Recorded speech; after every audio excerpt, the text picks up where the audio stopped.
তোমরা সবাই কেমন আছো? আশা করি তোমরা সকলেই ভালো আছো, সুস্থ আছো। সো তোমাদের সাথে গুরুত্বপূর্ণ একটি আপডেট তথ্য শেয়ার করব। এবছর তোমরা যারা ঢাকা বিশ্ববিদ্যালয়ের অধিভুক্ত 7 কলেজে ভর্তি পরীক্ষায় অংশগ্রহণ করেছো, সো তোমাদের জন্য গুরুত্বপূর্ণ কিন্তু তারিখ প্রকাশ করা হয়েছে। তোমাদের সাবজেক্ট চয়েস কবে, কোন তারিখ থেকে শুরু হবে এবং কত তারিখে শেষ হবে, এই জিনিসটা তোমাদের সাথে শেয়ার করব।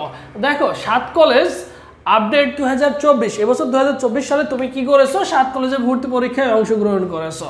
সো দেখো, সাবজেক্ট চয়েস শুরুটা 7 কলেজের কবে? দেখো, সাবজেক্ট চয়েস শুরু 29 মে। কত? 29 মে 2024 থেকে তোমাদের কি হবে? 7 কলেজের সাবজেক্ট চয়েসটা শুরু হবে এবং সাবজেক্ট চয়েস শেষ ডেটটা দেখো, শেষ ডেট হচ্ছে তোমার 23 জুন 2024। একটা জিনিস চিন্তা করেছো, দেখো তোমাদের কিন্তু অনেকটা সময় দেওয়া হয়েছে। এই সময়টা দেওয়াতে তোমাদের কিন্তু অনেক লাভ হবে। কেমনটা লাভ হবে? ম্যাক্সিমাম বিশ্ববিদ্যালয় ভর্তি কার্য মোটামুটি শেষ হয়ে যাব এরকম একটা ভাব হয়ে যাবে। তারপরে দেখো গুচ্ছে অনেক ছেলে মেয়ে চলে যাবে। সো সেই ক্ষেত্রে তোমাদের মোটামুটি ওয়েটিং লিস্টে থেকে অনেক শিক্ষার্থী কিন্তু সুযোগ পেয়ে যাবে তোমরা। তাহলে মোটামুটি তোমাদের জন্য কিন্তু একটা ভালো একটা দেখো, আর যেহেতু আমাদের কত মোটামুটি 29 মে থেকে 23 জুন, যদি 23 জুনের মধ্যে আমাদের শেষ হয়ে যায় তাহলে দেখা যাবে জুনের শেষের সপ্তাহে প্রায় 29-30 তারিখের দিকে তোমাদের প্রথম ফলাফলটা প্রকাশ করবে, কে কোন সাবজেক্ট পাইছে, কে কোন কলেজ পাইছে। সো এই জিনিসটা তোমাদের জানা যাবে। মোটামুটি শেষ হওয়ার 7 দিনের মধ্যে তোমাদের মোটামুটি কি হয়ে যায়, সাবজেক্ট এবং কলেজের ডেটটা কিন্তু দিয়ে দেয়।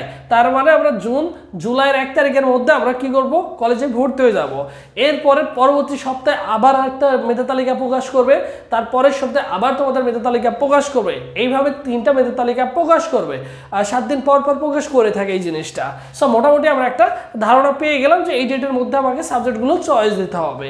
এরপরে দেখো আরেকটি জিনিস, সেটা হচ্ছে ভর্তি পরীক্ষায় যাদের ভর্তি পরীক্ষায় 100-তে 40 পেয়েছো, 100-তে 40 মার্ক পেয়েছো, তারা অবশ্যই কি করবা, তারা অবশ্যই অন্তত তুমি যে ইউনিট হও না কেন অন্তত সাবজেক্ট চয়েস দিয়ে রাখিও।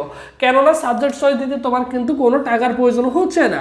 সো সেই ক্ষেত্রে অবভিয়াসলি তুমি কি করবা, সাবজেক্ট চয়েসটা দিয়ে রাখো। ভর্তি হও বা না হও, চান্স পাও বা না পাও, অন্তত কি করবা, সাবজেক্ট চয়েস দিয়ে রাখবা। বিষয়টা ক্লিয়ার?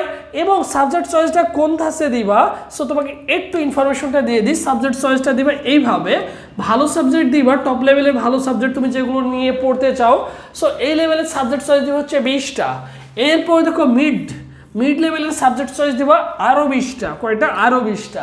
এবং নর্মাল সাবজেক্ট চয়েস দিবা আরও 20টা।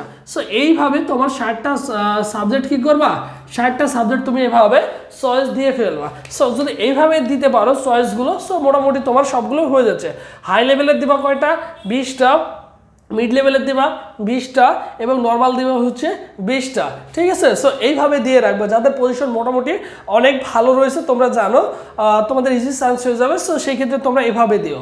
আর যাদের হচ্ছে পজিশনটা অনেক নিচের দিকে আছে, তুমি জানো সাবজেক্ট পেলেও ভালো সাবজেক্ট পাবো না, সো সেই ক্ষেত্রে তুমি কি করবা, মিড লেভেলের সাবজেক্ট দিবা হচ্ছে 20টা, নর্মাল সাবজেক্ট দেওয়ার ট্রাই করবো হচ্ছে 40টা।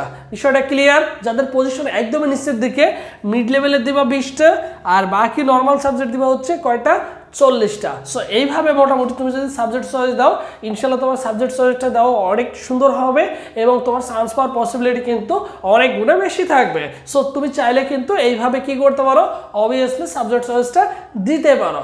বিষয়টা বোঝাতে পেরেছি তোমাদের? সো এইভাবে তোমাকে কি করতে হবে, অবশ্যই তোমাকে সাবজেক্ট চয়েস দিতে হবে এবং এই ডেটটা তুমি কিন্তু মাথায় রাখবা। সো এই ডেটের মধ্যে তোমার সাবজেক্টটা কনফার্ম করতে হবে, যেহেতু তোমাদের একটা লেন্থলি অনেক একটা লম্বা সময় দিচ্ছে। সো সেই ক্ষেত্রে তোমাদের জন্য ভালো একটা অপরচুনিটি কি থাকবে, অবশ্যই থাকবে। ঠিক আছে? আর তোমরা যারা ভাইদের অফিসিয়াল যে ফেসবুক পেজ রয়েছে, সো ভাইয়ের সাথে যে কোনো প্রবলেম ফেস করলে এই পেজে যোগাযোগ করবা। আর সাবজেক্ট চয়েস রিলেটেড ভিডিও তো অবশ্যই আমি তোমাদের দিয়ে দেবো, তুমি কিভাবে কি করবা, কোন চয়েস দিবা, কিভাবে ওয়েটিং লিস্ট, কিভাবে মাইগ্রেশন করবা, ওভারঅল ডিটেলস কিন্তু তুমি কি করবা এখানেই পেয়ে যাবো। অবশ্যই এই জন্য কি করতে হবে, ভাইদের ইউটিউব চ্যানেলটি সাবস্ক্রাইব করতে হবে, অবশ্যই ভাইদের ভিডিওতে একটা লাইক দিয়ে সাথে থাকতে হবে। কেননা তোমার জন্য পরবর্তীতে যে আপডেটগুলো দেওয়া হবে অত্যন্ত গুরুত্বপূর্ণ। সো সেই ক্ষেত্রে অবশ্যই ভাইদের সাথে থাকতে হবে ইনশাল্লাহ, তাহলে দেখবে যে ভালো কিছু পেয়ে গেছো তুমি। ঠিক আছে? সো এই জিনিসগুলো মিস না করতে অবশ্যই কি করতে হবে, চ্যানেলটি সাবস্ক্রাইব করে ভাইদের সাথে থাকতে হবে। আর যে কোনো প্রবলেম ফেস করলে অবশ্যই তো ফেসবুকে সার্চ করলে এই নামে ফেসবুকে সার্চ করার সাথে সাথে সবার প্রথমে চলে আসবে এই নামটি। সো এই পেজে ভাইদের অফিসিয়াল ফেসবুক পেজে যে কোনো প্রবলেম ফেস করলে অবশ্যই জানাবা, ঠিক আছে, কোনো সমস্যা নেই। এই ছিল তো আমাদের আপডেট 7 কলেজের। সো এই জিনিসটুকু মাথায় রাখিও, তোমরা কেউ হতাশ না হয়, অন্তত আর টেনশনটা মুক্ত থাকিও, ঠিক আছে। সো সবাই ভালো থাকো, সুস্থ থাকো, পরবর্তীতে আবার তোমাদের সাথে দেখা হবে।